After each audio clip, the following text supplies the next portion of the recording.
Bienvenue sur la webconférence La fidélisation client, une arme concurrentielle. À l'époque où nous connaissions dans nos pays et dans notre filière équine une certaine croissance économique, l'objectif prioritaire, c'était bien de conquérir le client, de développer son activité, d'essayer d'accroître le nombre de clients, ma part de marché. Aujourd'hui, devant la difficulté de conquérir de plus en plus de clients, et notamment chez les concurrents, et sous une pression de la part de ses concurrents de plus en plus intense, les entreprises découvrent l'importance de préserver les marchés acquis. Donc nous allons voir par cette webconférence l'importance de la fidélité et de premières idées pour améliorer la fidélisation client dans votre activité. Nous verrons ici l'apport plutôt général du marketing, avec des exemples adaptés à la filière équine, bien sûr, et vous trouverez également dans les autres webconférences IFCE dans la thématique économie, d'autres vidéos avec des exemples concrets issus d'études sur le secteur de l'équitation. N'hésitez pas à les regarder en replay. Vous trouverez les noms en fin de cette webconférence. Voici donc notre sommaire. Nous allons donc voir qu'est-ce que la fidélité client, pour quelles raisons faut-il chercher à fidéliser aujourd'hui de plus en plus, comment est-ce qu'on va essayer d'obtenir plus de fidélité client, et en conclusion, on rappellera les éléments qui nous font dire que la fidélité client est aujourd'hui une véritable arme concurrentielle. Donc en premier lieu, qu'est-ce que la fidélité client? C'est important de le définir. La survie, la croissance et la rentabilité d'une marque dépendent pour une part de son aptitude à conquérir de nouveaux clients, on l'a dit, mais elles dépendent encore plus de son aptitude à les conserver, c'est-à-dire les fidéliser. Connue depuis toujours dans différents secteurs d'activité, l'importance que les entreprises attachent à la fidélité de leurs clients s'est beaucoup accrue dans les dernières décennies. Mais qu'est-ce que c'est que cette fidélité? Évidemment, on a l'habitude d'utiliser ce terme dans les relations humaines, où on dira qu'une personne est fidèle à une autre lorsqu'elle manifeste à son égard un attachement durable et exclusif, ou du moins préférentiel. Mais en marketing, qu'est-ce que ça veut dire? On ne cherche bien généralement pas une fidélité absolue, où dès qu'un client consommerait un produit chez un concurrent, il serait infidèle. Ça, aujourd'hui, c'est quand même devenu irréaliste. Il ne faut pas attendre des acheteurs une fidélité absolue à une marque ou à une entreprise. Néanmoins, l'objectif du marketing, c'est bien d'augmenter au maximum la fidélité client. Pour vous donner un exemple, dans les écuries, on trouve bien souvent un vétérinaire, peut-être un spécialiste de la locomotion, qui vient une fois par an en consultation approfondie pour faire le point sur un bilan locomoteur des chevaux. Et puis, on a aussi le vétérinaire qui vient plutôt plus régulièrement, qui peut-être géographiquement est très proche, et qui va faire les urgences, les petits bobos, etc. Ces écuries, elles sont fidèles à leurs deux vétérinaires. On ne peut pas considérer qu'elles sont infidèles. Alors, qu'est-ce qu'il y a à travers cette notion de fidélité? Déjà, des attributs intangibles, comme la crédibilité et la confiance. La fidélité, elle est aussi rattachée aux relations interpersonnelles, c'est-à-dire l'interaction entre le consommateur et le personnel en contact, le moniteur, le gérant. Ça constitue quelque chose de pivot dans la fidélité client. Et c'est pour ça que les variables affectives, elles vont jouer un rôle important. Les liens émotionnels qui vont lier le client à l'entreprise. C'est très important. Il faut aussi distinguer la fidélité passive de la fidélité active. La fidélité passive, elle peut résider dans le risque perçu. Qu'est-ce que ça veut dire? Le client ne change pas de marque car il craint de faire un mauvais choix et de trouver pire ailleurs. Pas terrible comme fidélité. La fidélité passive peut aussi résider de l'inertie. Le client achète toujours la même marque car c'est le comportement le plus facile pour lui. Par exemple, je vais dans la sellerie la plus proche de chez moi acheter de la graisse à pied parce que cette graisse à pied est dans cette sellerie proche. Mais c'est pas parce que j'aime de marque de graisse à pied, je change aussi. Pas terrible non plus comme fidélité. La fidélité passive, ça peut aussi dans certains cas être une fidélité forcée. Parfois parce que vous n'avez pas de concurrent et que du coup le client par défaut vient chez vous parce qu'il n'y a pas d'autre choix, mais aussi parfois parce que le client est forcé de rester chez vous. Les Français étaient fidèles à France Télécom à l'époque pour leur ligne fixe parce qu'ils n'avaient pas le choix. Donc cette fidélité passive, elle est très fragile. Il ne faut pas se reposer dessus en tant qu'entreprise. Nous, ce qu'on cherche, c'est bien de la fidélité active. Alors, pourquoi est-ce qu'il faut chercher à fidéliser aujourd'hui? Première raison très importante, il est beaucoup moins coûteux de conserver un client que d'acquérir un client nouveau. En général, le rapport de coût de fidélisation par rapport au coût de conquête varie de 1 à 3, mais ça peut atteindre un rapport de 1 à 10. Qu'est-ce que ça veut dire? Ça veut dire qu'il va me coûter 10 fois plus cher de conquérir un nouveau client que d'en fidéliser un. Ce coût d'acquisition client, c'est le montant moyen dépensé pour acquérir un nouveau client, c'est-à-dire transformer en prospect un client grâce à mes campagnes marketing, à mes campagnes commerciales, mes campagnes de communication. Par exemple, les montants investis dans le coût d'un logo, des flyers, un site internet, des boosts sur les réseaux sociaux, sans oublier bien sûr la valorisation du temps passé par le gérant ou par les salariés à gérer ces outils de communication, à créer ces nombreux posts sur les réseaux sociaux, à discuter avec les prospects, à répondre aux demandes de renseignements, peut-être à faire des cours d'essai ou encore, pourquoi pas, le coût de la remise commerciale que vous allez offrir au nouveau client pour son adhésion. Vous comprenez qu'il y a un véritable coût à chercher à conquérir de nouveaux clients. Et il est en général bien plus important qu'un coût de fidélisation. Deuxième raison, les clients fidèles peuvent être plus rentables que les clients occasionnels. C'est le schéma où le client d'une entreprise, un centre équestre par exemple, va avoir tendance à augmenter ses achats auprès de cette entreprise au fur et à mesure qu'il la connaît et qu'il l'apprécie de plus en plus.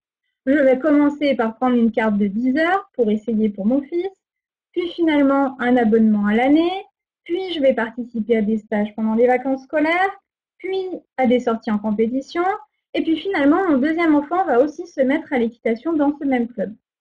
Donc, je rentre dans un véritable système de réachat en étant un client fidèle. Troisième raison qui devrait vous pousser à chercher à fidéliser, les clients fidèles d'une entreprise sont un gage de stabilité.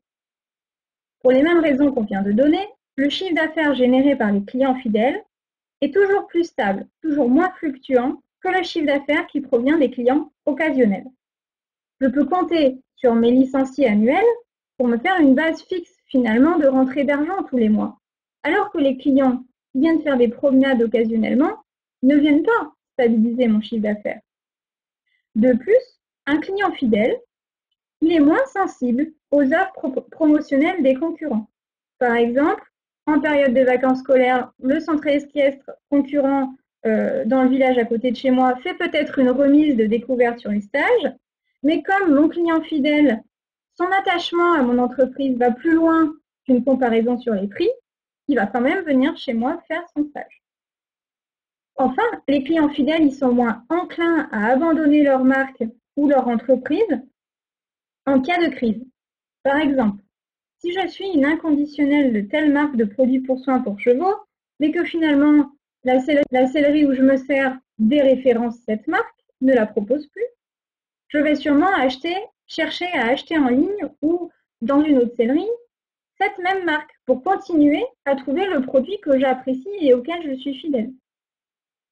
En cas de rumeur également, qu'elle soit fondée ou imaginaire, les clients fidèles vous soutiendront bien plus souvent et vous aideront à surmonter les difficultés. C'est l'exemple typique où sur les réseaux sociaux, en cas de critique, vous avez des clients qui vont spontanément se faire l'objet de votre défense. Ils vont venir eux aussi apporter des commentaires en disant « moi je suis très satisfaite, tout va bien ». Et enfin, pour quelle raison chercher à fidéliser encore une fois? Quatrième raison, les clients fidèles sont la source d'un bouche à oreille positif. Il a été observé que dans de nombreux cas, les clients fidèles d'une marque se font spontanément et bénévolement les agents actifs de la promotion de cette marque. auprès de leur entourage et deviennent ainsi, pour cette entreprise, pour cette marque, grâce au bouche à oreille, des recruteurs très efficaces de nouveaux clients. Et notamment parce qu'ils sont jugés désintéressés et crédibles. Ce ne sont pas des commerciaux, ce sont vos clients. Tu devrais venir avec ton cheval dans ma pension. Les gens sont super sympas, les chevaux sont très bien soignés, il y a une super ambiance, etc. Ça, c'est de la promotion gratuite par un bouche à oreille positif fait par un client fidèle. Pour toutes ces raisons, la clientèle fidèle d'une marque est considérée à juste titre comme un véritable capital incorporel appelé le capital client. Et c'est aussi pour cela que parfois, dans le cas du rachat d'une entreprise, on va valoriser financièrement le portefeuille client vendu avec l'entreprise. Alors c'est très bien, j'espère que je vous ai convaincu de l'intérêt de la fidélisation client, mais vous allez me dire comment obtenir plus de fidélité client. Voici quelques pistes. Déjà, vous allez me dire, il est extrêmement important de satisfaire les clients. C'est sûr, plus un client est satisfait d'un service et plus il a de chances de le racheter ultérieurement. Mais attention, il n'y a pas un lien évident et automatique entre la satisfaction et la fidélité. Déjà, les sollicitations de la concurrence peuvent être très nombreuses et tentantes, même pour un client satisfait. Or, vous savez que dans vos activités équines, la concurrence est nombreuse. Un client peut également être à la recherche de variété. J'aime les pommes, mais j'ai pas envie de manger des pommes à tous les repas. Donc c'est pas parce que j'aime les pommes et que je suis fidèle au goût des pommes que je vais acheter des pommes tous les jours. La satisfaction n'induit pas forcément la préférence pour un produit. Je suis très satisfait de ma Citroën C3, mais très honnêtement, je préférerais rouler en Porsche. C'est cet exemple. Le comportement client n'est pas forcément rationnel non plus, et il peut être influencé par de nombreux facteurs, et notamment les émotions, les relations interpersonnelles, etc., des rencontres qu'il peut le faire dans votre entourage concurrentiel. Petit paradoxe, notons qu'un client insatisfait va parler davantage de son expérience à son entourage, donc son expérience négative, que le ferait malheureusement un client satisfait. C'est ce qu'on appelle un effet multiplicatif défavorable du bouche à oreille. Mais il faut savoir conserver un client mécontent, parce que paradoxalement, un client insatisfait, mais pour qui le point de mécontentement aura été correctement géré, écouté, pris en charge par vous-même, deviendra, lui, un client bien plus fidèle par la suite.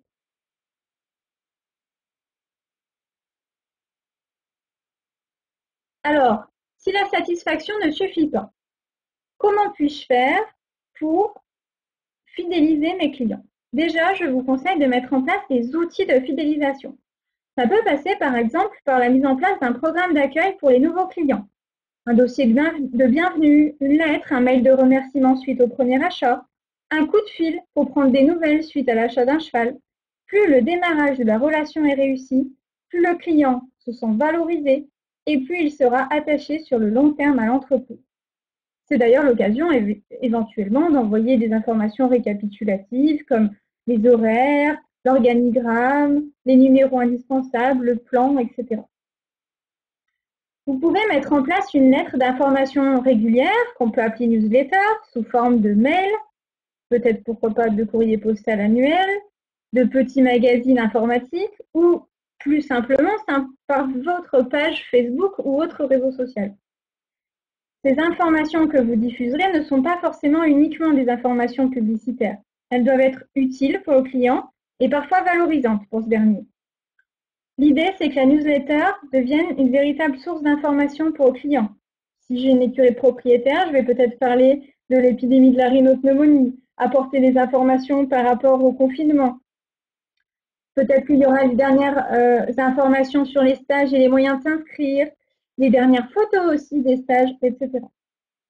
Vous pouvez mettre en place des programmes de fidélité. Donc ça peut être des programmes à points, ça peut être des coupons de réduction. On peut imaginer que vos meilleurs clients auront par exemple une réduction sur l'achat de la veste du club ou encore sur un stage, une randonnée en fin d'année. Pourquoi pas monter un partenariat avec une sellerie à proximité pour convertir des points générés chez vous en bons d'achat dans la sellerie. Ça fait des petits cadeaux du coup.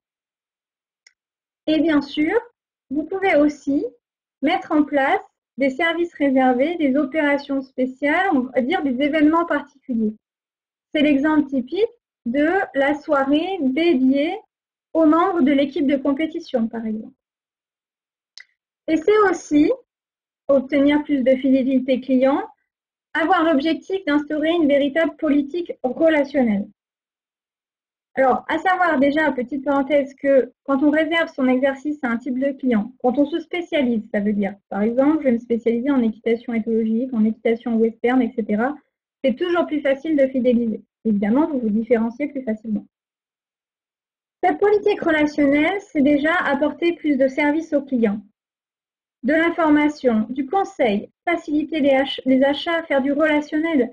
Si je suis parent d'un cavalier et que j'emmène mon enfant et que j'y connais rien, j'ai besoin de conseils pour choisir le meilleur cours, mais peut-être aussi pour choisir mon matériel d'équitation ou autre. Il ne faut pas négliger ce relationnel. C'est aussi parfois mettre en avant le fait qu'on apporte plus de matériel. Si vous avez un manège dans votre région, ça peut être très intéressant dans votre communication de mettre en avant cet investissement parce que ça fait partie des points qui vous distinguent et qui vous aident aussi à fidéliser. Hein. On construit la fidélisation par petites pierres. Hein. Profitez de la force d'être une PME. Les clients aujourd'hui, ils veulent une expérience continue avec l'entreprise. Ils ne veulent pas le discours du moniteur, le discours de la secrétaire, le discours du patronnier, le discours du gérant. Ils veulent interagir avec votre entité, votre entreprise, comme une unité. Un bon management d'équipe viendra contribuer à un bon relationnel avec vos clients et vous aidera à fidéliser. Je vous renvoie à la webconférence de l'IFCE qui est en ligne. L'enseignant a un rôle central dans la fidélité. L'enseignant non satisfaisant pour le client, un manque de compétences, jugé comme peu aimable ou ce genre de choses, c'est la première motivation pour quitter un établissement équestre. Bien sûr, si vous segmentez et vous ciblez, qu'est-ce que ça veut dire? Si je connais bien ma cible de clientèle, ses attentes, les disciplines qu'elle souhaite, le type de relationnel, si elle veut découvrir telle ou telle discipline, etc., ce sera plus facile de mettre en place une offre adaptée. Pour cela, je vous renvoie à l'intérêt d'avoir fait peut-être une étude de marché. Pour conclure ce contrat relationnel, le client, il n'attend pas d'une entreprise une relation abstraite, c'est très complexe, hein, mais qu'elle lui apporte des bénéfices réels, quelque chose qui a de la valeur à ses yeux. En échange de son attention à la marque et de ses achats, un client, il veut obtenir des informations, des services, un dialogue surtout, une expérience bien évidemment qui soit intéressante ou utile. Et c'est pourquoi on conserve des éléments très intangibles qui restent importants dans la fidélité et notamment la convivialité, la pédagogie, la bienveillance des enseignants et des encadrants, une relation de confiance et une impression de sécurité vont être extrêmement prégnants également. Les attentes des clients sont extrêmement complexes. Alors, pour conclure, la fidélité pour moi, c'est une véritable arme concurrentielle. On l'a dit en introduction. À l'époque où notre marché était en croissance économique, notre objectif était simplement d'acquérir des parts de marché et de conquérir le client. Aujourd'hui, il faut préserver les marchés acquis. Pour vous donner un exemple dans un autre secteur d'activité, une très grande marque de grande distribution a récemment donné ses chiffres. 27% de ses clients représentent 70% de son chiffre d'affaires. Et ce sont ces 27%-là qu'il faut absolument fidéliser. Donc, l'acquisition de nouveaux clients par une meilleure compétitivité et en parallèle une politique de fidélisation forte sont des gages de réussite. Plus vous parvenez à fidéliser vos clients, moins ces derniers seront attirés par de nouvelles marques, par vos concurrents. Et c'est pour ça que la politique relationnelle, elle devient une arme concurrentielle. Vous vous protégez de la fuite de vos clients vers la concurrence.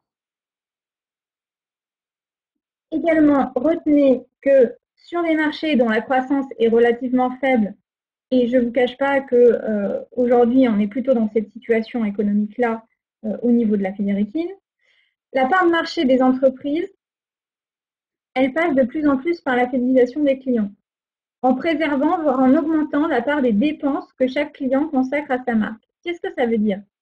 Ça veut dire que plutôt que de vous focaliser sur cette part de marché, c'est-à-dire le nombre de clients qui viennent chez moi, je voudrais de plus en plus de clients. Au lieu de me focaliser là-dessus, je peux me focaliser également sur la part de dépenses clients, c'est-à-dire que j'ai acquis un certain nombre de clients et eux, je voudrais qu'ils fassent du réachat. La part de dépenses clients, c'est bien ce que chaque client va dépenser dans mon entreprise. Et mon objectif, c'est plutôt d'avoir moins de clients, mais qui dépensent plus tous au sein de mon entreprise.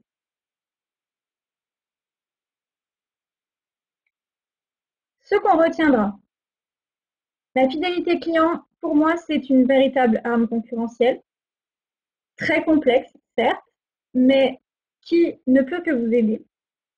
Elle est à utiliser évidemment en parallèle d'une stratégie de conquête client. Je cherche toujours évidemment à obtenir de plus en plus de clients, mais sans chercher une fidélité absolue. Je ne me mets pas martel en tête parce qu'un tel est allé consommer un stage dans une autre entreprise. Aujourd'hui, notre société est faite comme ça.